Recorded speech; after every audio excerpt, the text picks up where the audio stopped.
Hola, bienvenidos a Medita Podcast. Yo soy Mar del Cerro, tu guía de meditación y coach de bienestar. Y esta es nuestra sesión número 254. Entrena tu atención para fluir y vivir ligera. Entrevista con Fernando Tobías.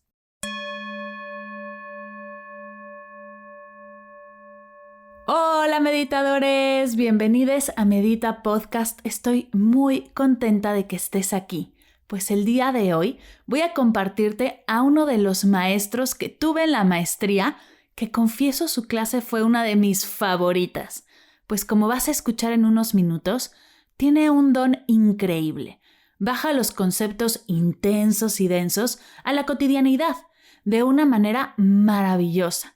Hace que lo difícil se sienta sencillo y eso en lo personal creo que es lo que hace a un gran maestro.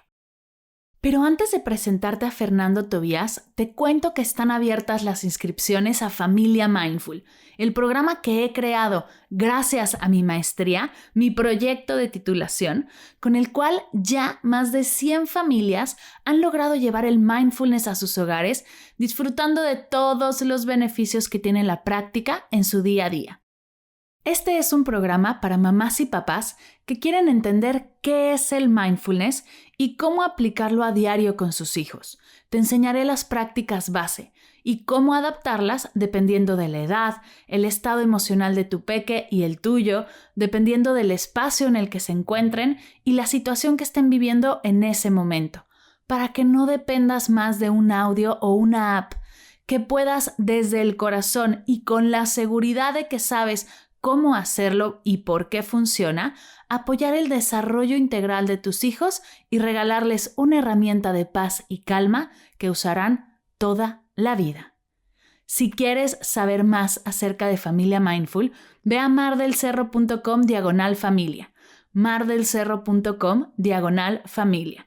Arrancamos todos juntos el 4 de junio. Si quieres unirte, ahí encontrarás toda la información de cómo hacerlo. Y ahora sí, te presento a nuestro invitado del día de hoy, Fernando Tobías. Fernando es exbuscador, experto y aprendiz de mindfulness y focusing, formador, conferencista y creador del programa Despiertos al Amanecer, además de ser profesor en habilidades personales en AKD y CAI. Sin más, te dejo con nuestra charla. Que la disfrutes.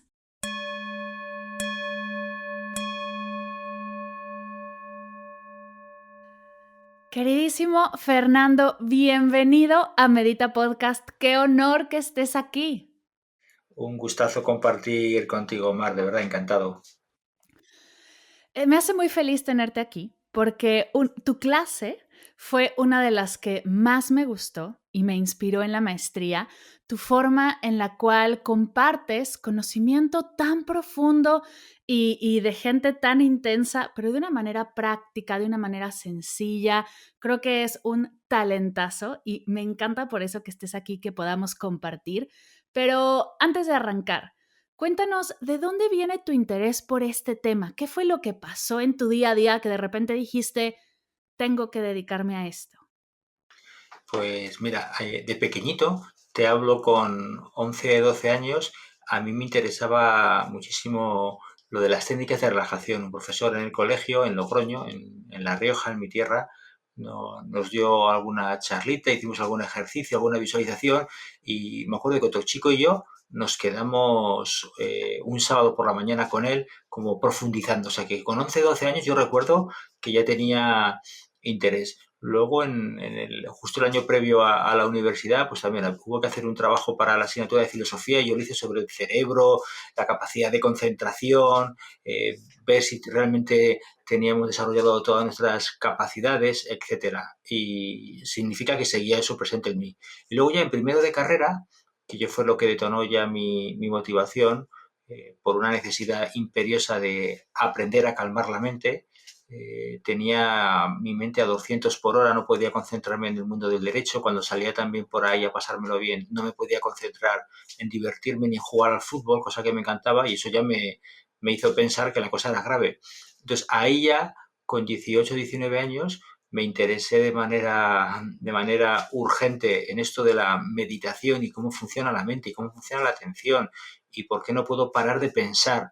Y ahí empecé con el yoga, empecé con el método Shiva Control Mental, Vipassana, bueno, empecé a trastear diferentes caminos con la intención de, pero por una necesidad de orden práctico, no puedo concentrarme, necesito saber cómo carajo lograr que mi mente entre en calma. Entonces, desde esa necesidad, que fue angustiosa, ya me metí más en serio en estos campos de la mente y la meditación. Uf, me encanta lo que dices porque cuántos no hemos estado ahí con una ansiedad y una angustia de, es que mi cabeza va más rápido de lo que estoy pudiendo controlar. ¿Cómo le hago para concentrarme, para poner atención? Creo que son preguntas que todos nos hemos hecho. Vamos a empezar por el principio, porque creo que nos lo han dicho todo el tiempo, pero nunca nadie nos enseña a hacerlo. ¿Qué es poner atención? Me encanta, me encanta la pregunta y yo creo que esa pregunta y la respuesta tendría que empezarse a indagar, tendría que empezarse a indagar en el colegio desde pequeñitos. Pues mira, para mí me viene esta respuesta inicial. Lo principal es asumir que no es que prestemos atención, es que es algo más potente todavía, es que somos atención. Somos atención. Desde el momento que nos despertamos hasta que nos dormimos, estamos atendiendo. Porque existir es igual a atender.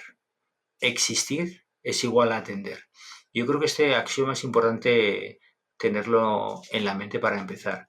La pregunta del millón es dónde está situada la atención en cada momento.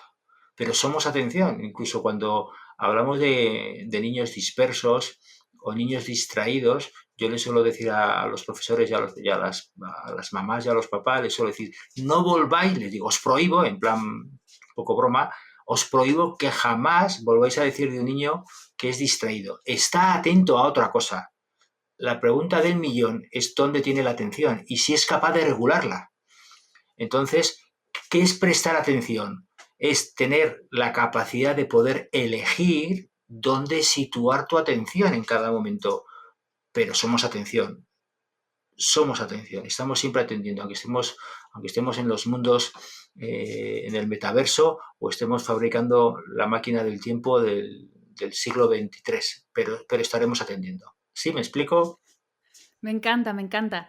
Y justo lo que rescata un poco es, hay que encontrar dónde ponemos atención. ¿Cómo le hacemos para regular nuestra atención cuando hay tantas cosas que recibimos en el día a día? Si estamos abiertos a recibir, llegan un montón de cosas. ¿Cómo le hacemos para gestionar nuestra atención? Necesitamos, y yo utilizo el símil del joystick atencional, esos mandos para los videojuegos. En la corteza prefrontal tenemos un joystick atencional que nos permite regular la atención. Y tenemos que tener claro que a algo vamos a decir sí, sí atiendo a esta información y sobre todo en la era en la que vivimos de la infoxicación multitarea y distracciones, necesitamos aprender a decir no a otra multitud de estímulos que en cada momento dado seguramente no son relevantes. Entonces, ¿cómo digo no diciendo sí a un solo objeto, a una sola información? Si yo ahora estoy charlando contigo y mi atención está absolutamente concentrada en lo que estamos ahora mismo los dos conversando, estoy diciendo no a otro monito que tengo a mi derecha, estoy diciendo que no a ruidos de la calle, estoy diciendo que no al de Amazon que podría llegar a llamar y entonces me he entrenado para distraer mi atención, para estar completamente contigo ahora. Eso es seleccionar, eso es regular la atención. Y para, ¿cómo empieza este entrenamiento? ¿Cómo es este entrenamiento? Porque si yo me imagino en el día a día con el teléfono, con 400 WhatsApps, con el correo, con los pendientes de casa, ¿cómo puedo empezar a entrenar mi atención? Mira, para mí hay algo que es básico, que yo por lo menos así enfoco las formaciones, que es entender que existen dos protocolos para conocer cómo funciona la atención. Hay dos protocolos. El protocolo que aplica a la vida cotidiana es el protocolo de la práctica externa, ¿no?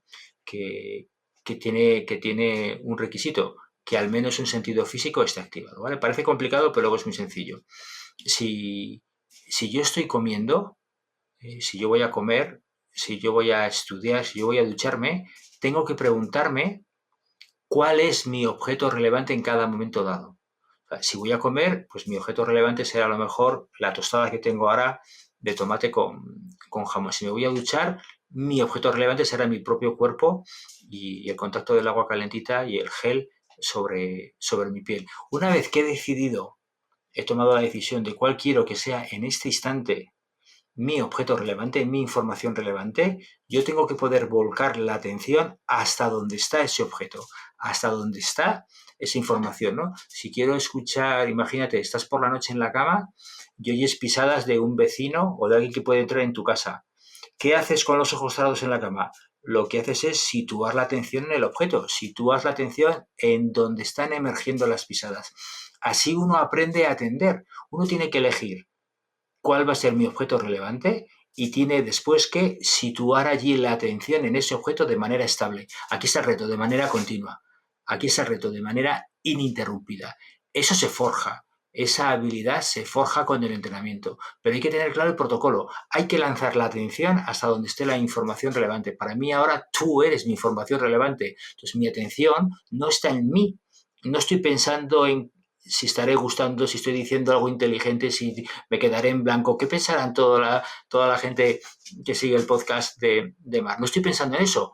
Solo existe para mí, en este instante, cuando hablo y estoy contigo, esto. Y eso hace que la magia ocurra. De repente el universo desaparece y solo existe esto, lo que está ocurriendo entre nosotros ahora mismo. Suena maravilloso lo que dices, pero creo que es más, o bueno, tú que ya lo tienes entrenado, pero para una persona común y corriente como yo es mucho más complicado y luego es gracioso porque hay tantas cosas que por dónde, o sea, hay tantas cosas que atender que por dónde empezar a trabajar mi atención. Es como un poco doble, ¿no? Quiero empezar a trabajar mi atención para enfocarme en una cosa, pero hay muchas cosas a las cuales atender. Entonces, ¿por dónde se empieza? Vale. Mira, me viene como una respuesta un poco previa a responder a tu pregunta. Hay que asumir que solo se puede atender una cosa cada vez. Esto se nos olvida y tratamos de estar en muchas cosas a la vez, al mismo tiempo. Y no es posible. Solo se pueden atender a la vez cuando está automatizado el proceso, como caminar y comer chicle. Pero si requiere procesamiento consciente de la información, se siente. Tienes que decidir cuál es para ti prioritaria y tienes que renunciar, momentáneamente al menos mientras dure la prioridad, tienes que reducir al resto. Entonces, ahí está el reto, en la sociedad en la que vivimos, en las prisas, en lo que has dicho, ¿no? Los mails, los WhatsApp, los pendientes de casa. Elige, párate y elige. ¿A qué digo sí en este momento? Pero una cosa, no 12. Entonces, el cerebro puede empezar, yo utilizo una cosa que desarrollé, unos mantras que desarrollé durante la pandemia, que lo llamé los 3 mantras de la productividad. El primero es una cosa cada vez. El segundo mantra, empezar y terminar. Tercer mantra, hasta donde llegue hoy. Porque el tiempo es limitado, el día tiene 1440 minutos, la energía es limitada y cuando se acaba, si no la regeneras, ya no das más de sí, porque somos seres limitados. Entonces, una cosa cada vez, empezar y terminarla. No, es que justo cuando estaba escribiendo el correo saltó un WhatsApp, entonces me fui al WhatsApp, el WhatsApp me hizo acordarme de que tenía algo, la lavadora me... Y claro, al final dejas el correo sin enviar, crees que lo has enviado, te quedas tan ancha creyendo que has enviado el correo, pero no, lo dejaste ahí colgado, porque saltaste a otra cosa. Entonces hay que aprender a empezar y terminar, siempre que sea posible. Empezar y terminar. Sensación de autoeficacia, satisfacción. Eso genera serotonina, eso genera oxitocina. La sensación de estar a gusto contigo porque has terminado algo. Con esa energía, que es agradable, te vas a la siguiente tarea. Empiezas y terminas. Te vas a la siguiente tarea. Empiezas y terminas. Rindes, eres eficiente, estás contento contigo, sensación de aprovechar el día. Lo contrario, que es lo habitual, empiezo una cosa, salto a otra cosa, pasa a una tercera, me acuerdo de que no termina no sé qué, me siento mal porque le he respondido rápido y mal y no le he prestado mucha atención, insatisfacción, culpa, agotamiento.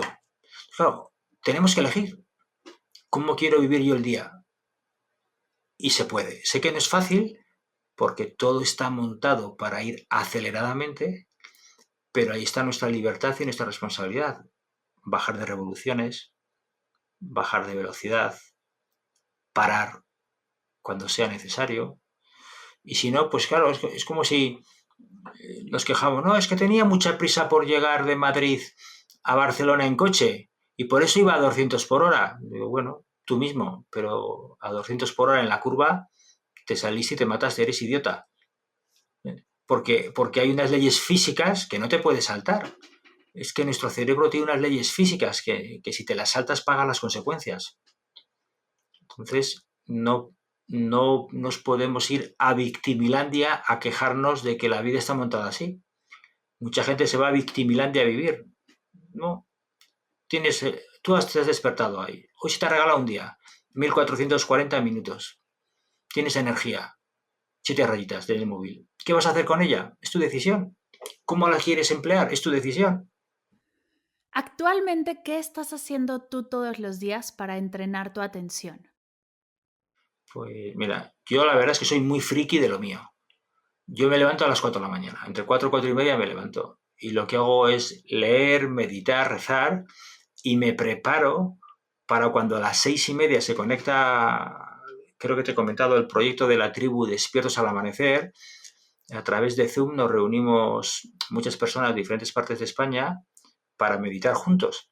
Entonces yo me preparo para cuando a las 6:30 se conecta el grupo, guiar las prácticas y ahí soy otro acto desde las 6:30 hasta las 8. Entonces, pues como, no sé si es como un deportista de alto rendimiento, pero vamos, que yo me lo tomo en serio, porque es para mí la manera de estar preparado para afrontar la vida y además es mi trabajo. Entonces yo todos los días, pues como que toca un instrumento musical, pues yo tengo amigos profesionales de la música, todos los días tocan 4 o 5 horas. Un atleta, si quieres aprender un idioma, pues tienes que meter todos los días unas horas. Si quieres sacar una oposición o hacer un doctorado, tienes que meter horas todos los días. Entonces, yo todos los días entreno varias horas mi atención, que no me hace ni perfecto, ni un iluminado, ni me permite estar por encima ni del bien ni del mal, porque también tengo mis lapsus y cometo errores como el primero. Pero me es más fácil en el día a día tener la conciencia de dónde está mi atención en cada momento, la tengo monitorizada y si no está donde quiero que esté, me es fácil regularla y traerla de vuelta. Y eso, claro, eso pues es un gusto en la vida, manejarse así. Totalmente. Una de las prácticas que tenemos para trabajar nuestra atención es el mindfulness, pero hay otra más que compartes tú y que tienes una formación de ella que no está, o bueno, en este momento no se ha hecho tanto nombre, pero tiene un poder especial. ¿Nos podrías contar un poco acerca del focusing? Sí, encantado, por supuesto. Yo descubrí esta técnica en mi formación como terapeuta humanista y a mí me ayudó muchísimo, porque yo soy y todavía tiendo a lo racional, a lo mental, y focusing me ayudó a aprender a escuchar mi cuerpo. Muchas veces nos pasan cosas que sentimos en el cuerpo, pero no sabemos muy bien qué nos pasa, no sabemos identificar o reconocer lo que hay debajo de esas sensaciones. Me refiero, por ejemplo, a un nudo en el estómago, un nudo en la garganta, la sensación de me encuentro raro o rara, pero no sé qué me ocurre.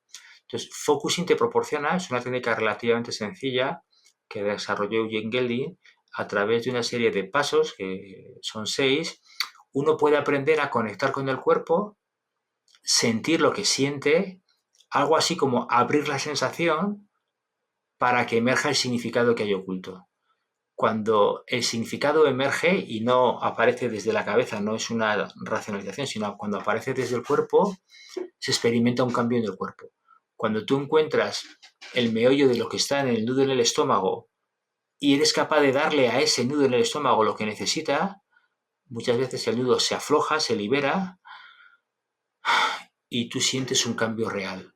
En cambio, cuando estamos solo hablándonos desde la cabeza, sin sentir, sin conectar con el cuerpo, pues como cuando tienes miedo y te dices, no tendría por qué tener miedo, tengo que confiar, pero tengo miedo, pero tendría que confiar, pero tengo miedo. Eso no se resuelve, porque la cabeza y el cuerpo están por separado. Si yo conecto con el miedo en mi cuerpo y dialogo con el miedo desde la sensación sentida, yo puedo transformar. Entonces, Focusing te proporciona una estupenda conexión, es como aprender, como coger el teléfono y aprender a hablar contigo, pero a través del cuerpo. Y eso te cambia la vida. Saber hacer eso te cambia la vida. Y tiene dos aplicaciones. Saber escucharte a ti mismo de este modo y luego cuando escuchas a una persona eres capaz de conectar con su mundo interior, con su mundo emocional, pero a través de una escucha peculiar, que es la que te proporciona entrenar Focusing. Y la verdad es que es una pasada. Para hacerlo un poco, para aterrizarlo un poco, ¿qué ha sido de las cosas que te ha mostrado el focusing que dices, no puede ser, esta herramienta está fuera de serie en tu práctica?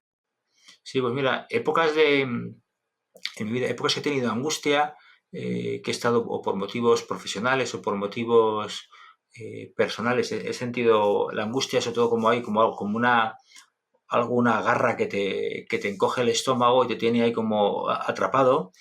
Pues pues la última vez yo creo que fue como hace ya un par de años o así, antes de la pandemia, tenía unas mañanas por temas personales, tenía esa sensación y era capaz de pararme, bajar a sentir esa angustia en el estómago y era capaz de calmarme, porque era capaz de entrar dentro de la angustia. Entonces era una gozada ver, bueno, me he levantado con angustia, entro dentro de la angustia, sé qué decirme y cómo decírmelo para entrar en calma. Y eso me permitía luego, pues bueno, se quedaba de fondo cierta angustia, pero estaba operativo para la vida, podía funcionar, podía comer, podía charlar, podía trabajar. Entonces, eso para mí fue, ostras, esto realmente es potente. Puedo entrar dentro de mi angustia y calmármela. Eso me da mucha seguridad, mucha calma. Eso a su vez genera mucha seguridad psicológica y mucha calma, por saberte capaz de poderlo hacer. Suena maravilloso, pero al mismo tiempo me suena como cuando yo siento angustia o siento miedo, lo único que quiero hacer es salir corriendo, no quiero meterme dentro de la angustia. ¿A qué te refieres con meterte dentro de la angustia? Porque en mi cabeza suena como no vayas por ahí. Claro, es justo, has dado en el clavo, Mar, porque lo que aprendemos primero culturalmente y por instinto es, si siento algo desagradable, lo que quiero es eliminarlo, salir corriendo, evitarlo. Y eso es justo lo que empeora las cosas.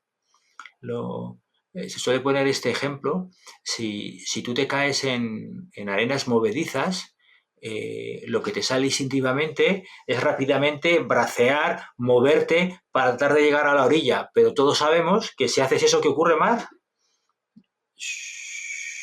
Te sumerges, te hundes, te traga.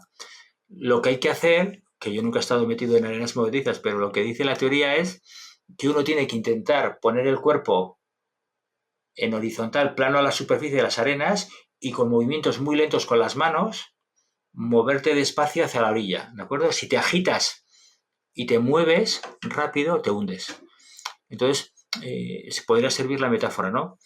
Aunque lo que queremos es no sentir angustia, ni sentir ansiedad, ni sentir miedo, el camino, la salida es paradójicamente la contraria, entrar. Tengo angustia, voy a abrir la angustia, voy a sentirme angustia.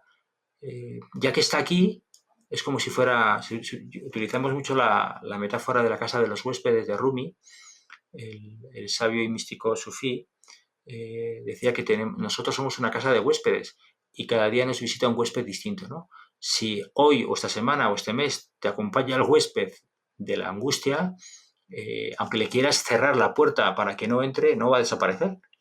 Entonces tienes que abrirle la puerta y escuchar qué mensaje te trae. Claro, eso puede doler. Si te dejas sentir la angustia, te vas a angustiar, pero no mata. No mata, pero como le tenemos tanto miedo, porque muchas veces no es el miedo, la angustia lo peor, es que le tenemos mucho miedo a la angustia y al miedo. Y eso lo que hace es que se genere a su vez una reacción que empeora la situación. Pero si tú dejas a la angustia ser angustia y la escuchas, la angustia no te mata, ni te bloquea, ni te paraliza. Pero claro, estamos tan acojonados de sentirlo que salimos por patas. Y lo que hacemos es todavía retroalimentar más ese estado emocional y lejos de desaparecer lo que hace es persistir. Pero se aprende. La buena noticia es que si uno entrena, uno aprende a poder darle un espacio a los diferentes estados emocionales que nos visitan, porque todos son huéspedes. También la alegría y la euforia son huéspedes que requieren ser escuchados por nosotros. Wow, me encanta el ejemplo de la casa de los huéspedes. Para, ¿cómo decirlo? Para alguien que está arrancando, que nos escucha por primera vez, que nunca ha practicado mindfulness o focusing y le gusta la idea de entrarse en la emoción y, por ejemplo, se levanta ahora por 2 años después de pandemia, casualmente, casi no hemos sentido muchas emociones alrededor de ella y se está levantando todos los días con angustia o con ansiedad, con miedo. ¿Qué sería como lo que debería de empezar a hacer? Yo sé que en el entrenamiento de focusing hablas todos los 6 pasos, lo profundizas, pero para alguien que necesita en este momento un primer paso, ¿qué le recomiendas? Primero, conseguir, no siendo fácil, conseguir tener la actitud de darle un espacio a eso que siento, no huir, sino ponerse delante de ello y sentirlo. Oye, vamos a ver qué está haciendo esto aquí, qué me está diciendo, ¿no? Porque un mensaje trae. Otra cosa muy buena es escribir acerca de lo que me angustia, porque lo objetivamos, lo convertimos en objeto, lo sacamos sintiéndolo, al escribirlo lo sacamos fuera. Eso ayuda mucho. Tercero, poder hablar de ello. A veces una persona de confianza y o un buen profesional. Cuando uno está pillado, cuando uno está secuestrado por un estado emocional y no sabe qué hacer con ello, pues como tú tampoco te quitas una muela, te lo puedes hacer, pero en principio acudes a un profesional porque crees que es más inteligente pagar a alguien para que se ocupe de arrancarte una muela, que tú te podrías dar un golpe e intentar quitártela tú. Entonces, por lo menos en España se va perdiendo el miedo, los prejuicios al psicólogo, ir a un buen terapeuta, y entonces a veces cuando uno está pillado por una emoción que le bloquea en la vida, pues verbalizarlo, pero dentro de un profesional, porque te va a ayudar a gestionar lo que te está pasando, a conocer lo que te está pasando por dentro y vas a aprender herramientas.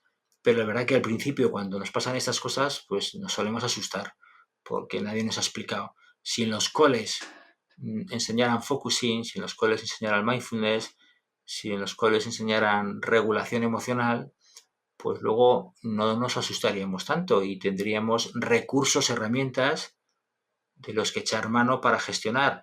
Pero como somos muchos analfabetos emocionales, pues cuando llega el momento de la crisis es como, ay, ay, ay, ay, ay, ay, ay, que no sé qué hacer, pero con educación se puede prevenir. En este podcast nos escuchan muchas mamás y papás que quieren enseñar estas herramientas a sus peques y hablas acerca de recursos. Yo recuerdo que en tu clase también tienes un montón de juegos y de herramientas para trabajar esta parte. Bueno, no esta parte, sino todo, la atención, las emociones. ¿Cuáles son algunos juegos que podrían empezar a poner en práctica para compartir esta parte? ¿Vale? Primero, antes que trabajar para los papás y mamás, antes de empezar a trabajar y compartirlo con los hijos o un profe con los alumnos, sería interesante que primero los adultos entrenaran por sí mismos antes de enseñar, porque muchas veces queremos ir muy rápido. Es que mi hijo tiene problemas de concentración, le quiero enseñar ya, bueno, pero tú qué tal te manejas con tu propia atención. No quiero quiero que aprenda a calmarse ya, y tú cómo te las apañas para calmarte. Entonces, primero tienen que aprender los adultos por sí mismos, olvidándose de los alumnos o de los hijos. Yo creo que esa recomendación es interesante. Y luego hay muchos juegos. Nosotros, tú lo has visto en clase, usamos, pues puede ser unas pelotas para lanzarlas y estar atentas en la recepción y en el lanzamiento de la pelota, utilizamos juegos mentales como hacer restas con una serie de indicaciones, contar cuántas letras cuántas letras puede tener una palabra o una frase. Son juegos muy divertidos que implican mucha concentración. Más allá del ejercicio típico que la mayoría conoce de atender a la respiración, que es una práctica maravillosa y milenaria para iniciar el entrenamiento, con mi maestro Sesa, que es el que ha desarrollado todos estos juegos, hemos visto que en entornos familiares, de educación y de empresa, sin necesariamente cerrar los ojos, sin necesariamente ponerte a atender a la respiración, hay muchas maneras de entrenar la atención y incluso muy divertidas, como tú has visto con los juegos. Entonces, si los adultos primero empiezan a jugar a estos juegos y entrenan su atención y empiezan a regularla, luego va a ser muy fácil jugar con los hijos e involucrarles. Uf, me recuerdo la verdad lo divertido que fue y lo maravillados que nos quedamos todos en esa sesión con esos juegos. Voy a estar compartiendo algunos en la semana del podcast para que puedan también probarlos y sientan el poder de trabajar la atención y de practicarlo, porque como dices, es algo que se entrena y vale la pena entrenar nuestra atención porque justo nos va a dar esa parte de estarlo trabajando, estarlo sintiendo, atender de mejor manera. Y cuando empiezas a poner atención de manera consciente, de manera eficiente, eh, la cosa se hace más fácil. Empiezas a darte cuenta de cosas que antes no te dabas cuenta, logras notar algunas cositas que antes no funcionaban y empiezas a hacer cambios. Hablando de eso, atención eficiente. No lo hemos definido tal cual y es algo que tú haces muy bien y lo llevas al máximo. ¿Qué es para ti la atención eficiente? Sí, yo sigo la definición que comparte Sesa, mi maestro, que dice que atención eficiente es atender en cada momento dado a la información relevante, excluyendo de la conciencia lo que en cada instante no sea relevante. Entonces, por eso tocaba lo de regular la atención, para llevarla en cada momento a lo que merezca la pena atender, a lo que toque ser atendido o sea importante atender, ¿de acuerdo? Cuando conseguimos estabilizar la atención en lo importante, ocurre algo muy interesante, que es que la conciencia de mí, el sentido de apropiación, la sensación egoica de que soy yo el hacedor de lo que está ocurriendo, desaparece. Y ahí empiezan a hacer la libertad. Porque no es una información relevante el hacerse un selfie de soy yo, Fernando Tobías, el que está con el Mar del Cerro hablando. Es que esa información es irrelevante, no tengo que hacerme un selfie. Es que imagínate que saco el móvil para hacerme un selfie. En ese momento estaría saliendo en vez de la conversación contigo. Entonces, el sentido de apropiación es como hacerse ese selfie. Y esa información es irrelevante. Tenemos que estar continuamente prestando atención a lo que en cada momento merezca la pena ser atendido. Ahí está la eficiencia y entramos en un estado de fluir. Cuando se consolida, entramos en un estado de fluir que es eficiencia, disfrute, creatividad, capacidad de escucha, capacidad de conexión. De repente aparece el wow. Al cabo de un rato dices, wow, ¿dónde estuve? Fue genial. Estuvimos, wow, súper concentrados en lo que hacíamos. Y eso es muy interesante, saber hacerlo.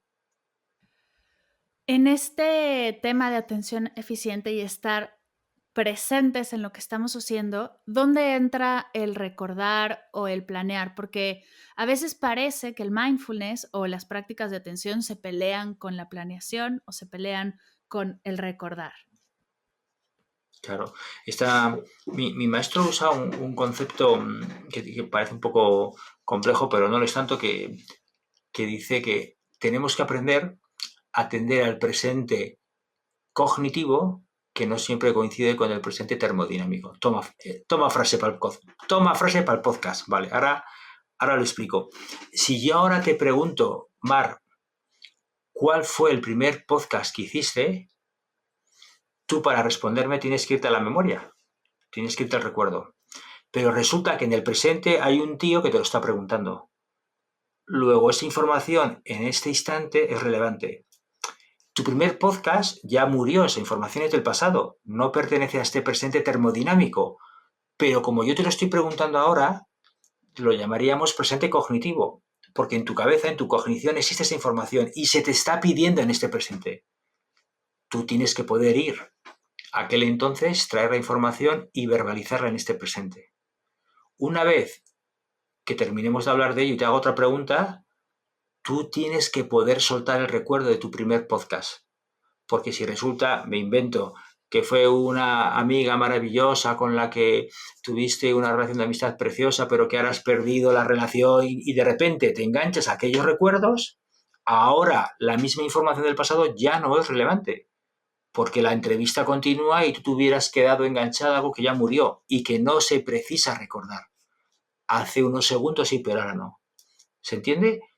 Tener la capacidad de atender a lo relevante. Si lo relevante hace referencia al pasado, pero es a petición del presente, hay que ir al pasado. Del mismo modo, la flecha funcionaría hacia adelante. Tú y yo, para estar hoy aquí, nos hemos tenido que planificar una fecha. No lo hemos improvisado esta mañana. Cuando tú y yo planificamos esta fecha para tener esta estupenda entrevista, era un futuro. Pero aquel presente entre tú y yo requería de que acordáramos qué día nos íbamos a juntar para hacer la entrevista. Era pertinente lanzarse al futuro, a planificarlo, porque el presente lo demandaba. Luego, en aquel momento, la planificación del futuro fue oportuna, fue necesaria, luego fue eficiente. Ahora, si yo me quedo hace un mes pensando, ¿y qué me preguntará Mar? ¿Y qué le diré yo? ¿Y cómo saldrá la entrevista? ¿Y le caeré bien? ¿Y se acordará de mí?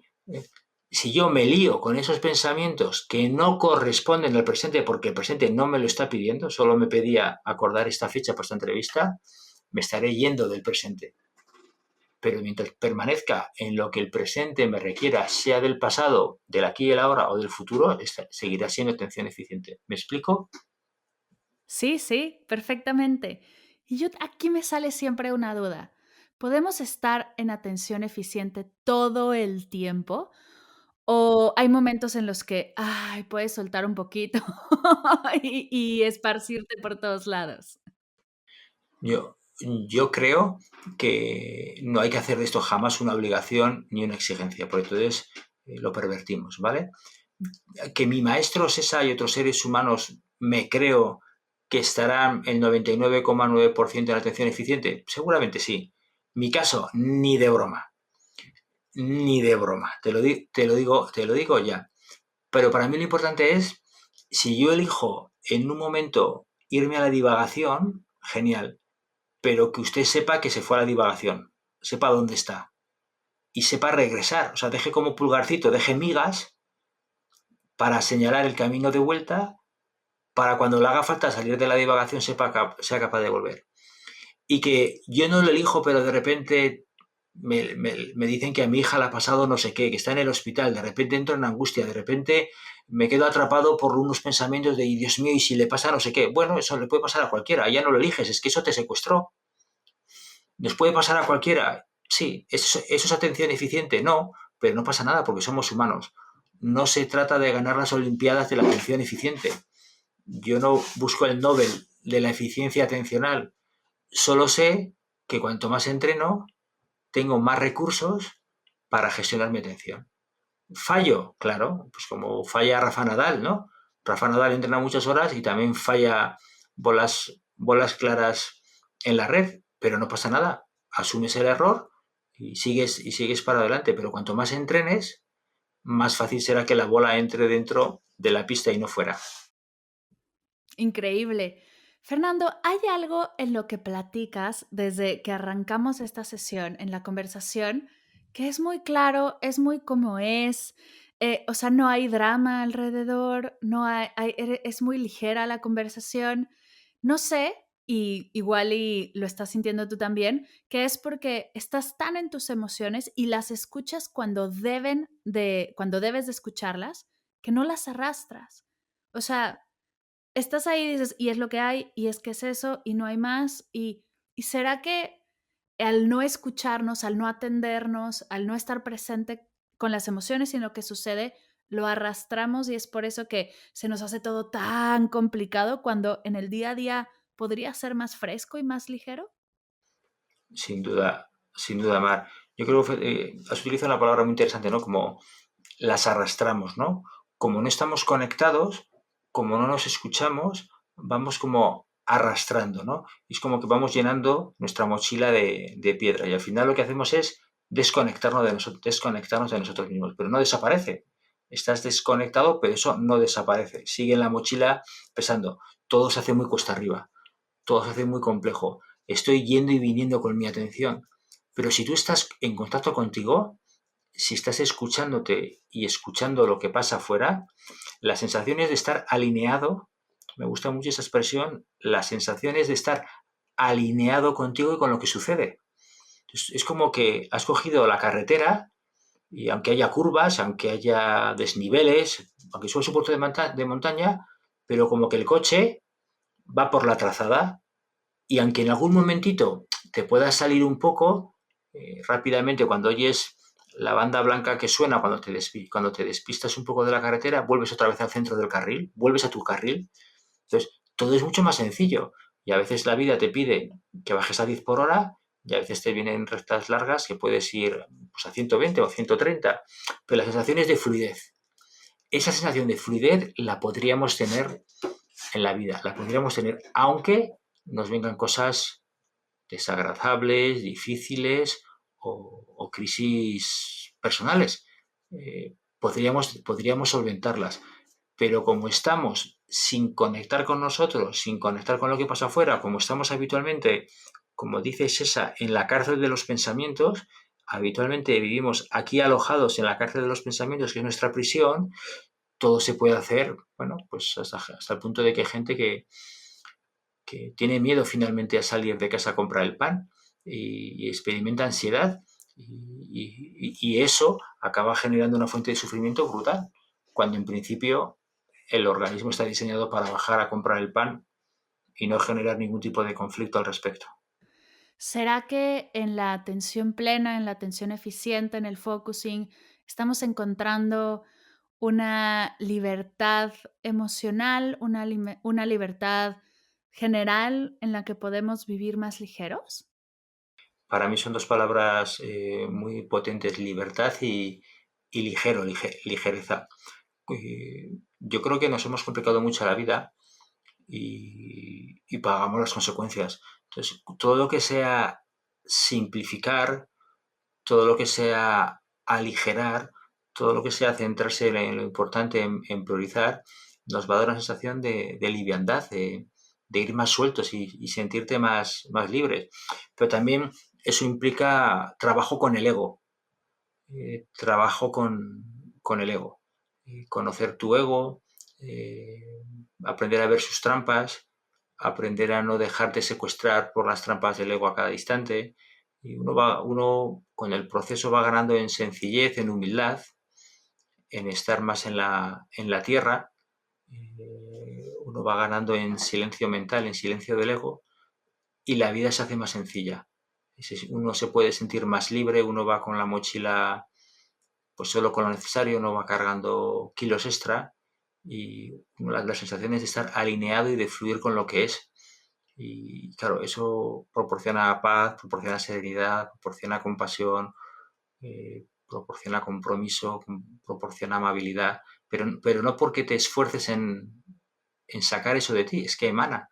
Como una rosa no se esfuerza por oler bien, es que emana perfume, emana y irradia lo que lleva adentro, ¿no? Entonces, cuando quitamos las capas que hemos ido añadiendo, que lo han enmarañado o enredando todo, cuando desaprendemos, cuando aflojamos, cuando soltamos, pues lo que hay dentro sale a la luz, se expresa y eso se nota, como decías, como ser más libre y ir por la vida más ligero.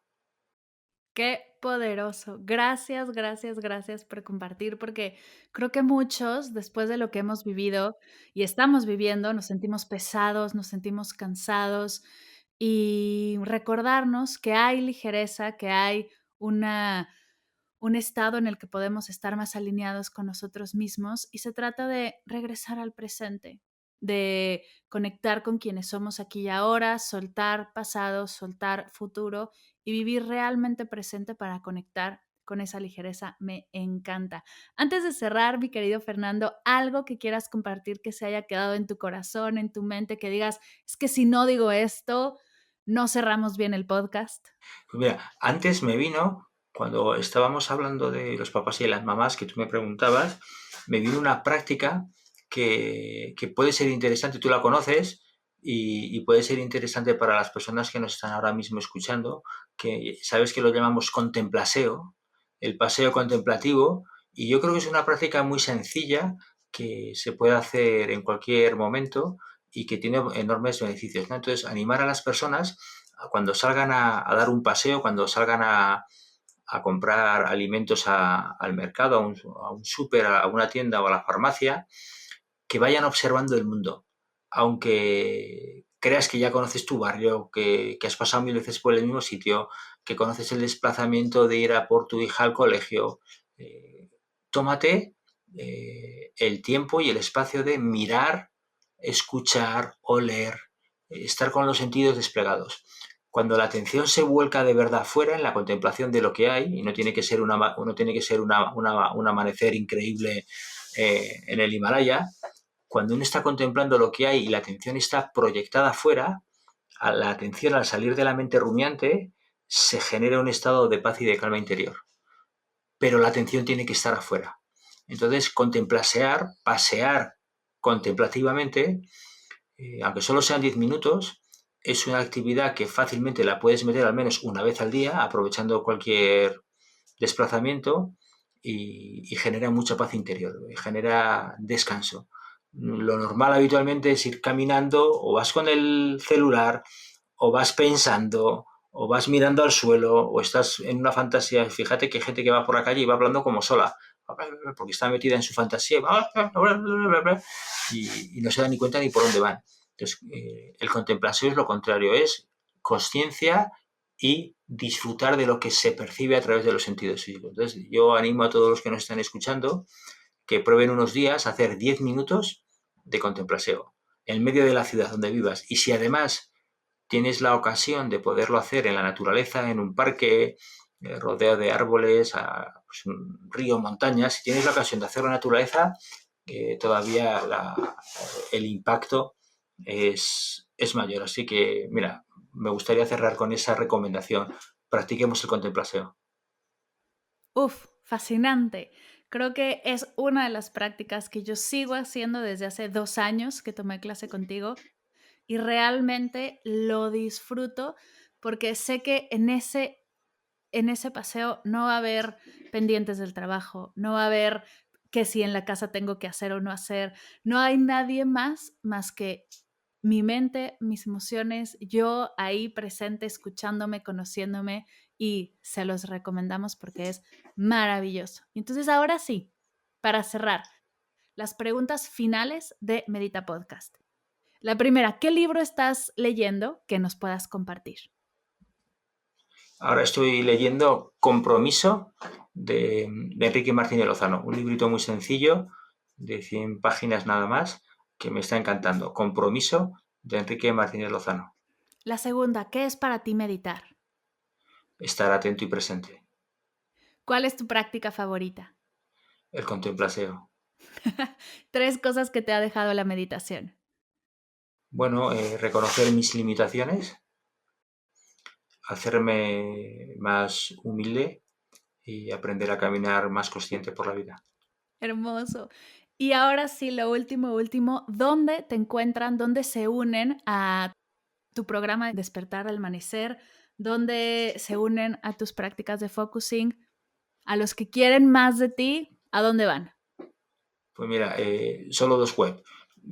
Si ponéis en internet fernandotobiasmoreno.com, esa es mi página web, ahí está todo lo que hago, y específica para el proyecto que comentaba que madrugamos por la mañana, despiertosalamanecer.com, ahí está toda la información de la tribu, lo que hacemos, a qué hora la hacemos y bueno, información interesante. Así que quien quiera conectar conmigo y saber más de mí, pues me puede localizar por ambas webs y será un placer. Y que me diga, porfa, te escuché en el podcast de Mar, de Medita Podcast, que me hará más ilusión saberlo.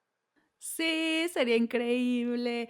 Yo voy a dejar toda la información de tu página y del proyecto en las notas de la sesión, así que no se preocupen si vas en el coche, si estás en otra cosa, para que lo tengas y puedas ir directamente y disfrutar de las herramientas que nos regala Fernando, que son maravillosas. Y no me queda más que agradecerte. Gracias de verdad por estar aquí. Es un honor poder platicar contigo, traerles a los meditadores de la comunidad, a mis maestros que me han enseñado tanto. Gracias, gracias, gracias por compartir.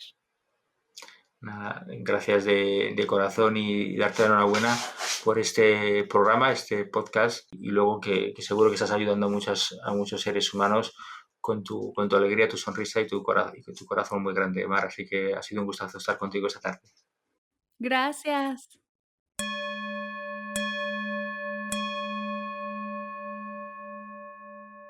Gracias, gracias, gracias, querido Fernando, por compartir conmigo y con todos los meditadores y las meditadoras de este podcast tu sabiduría y tu experiencia.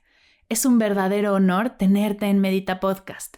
Dejaré toda la información de Fernando y de todos sus proyectos en las notas de la sesión.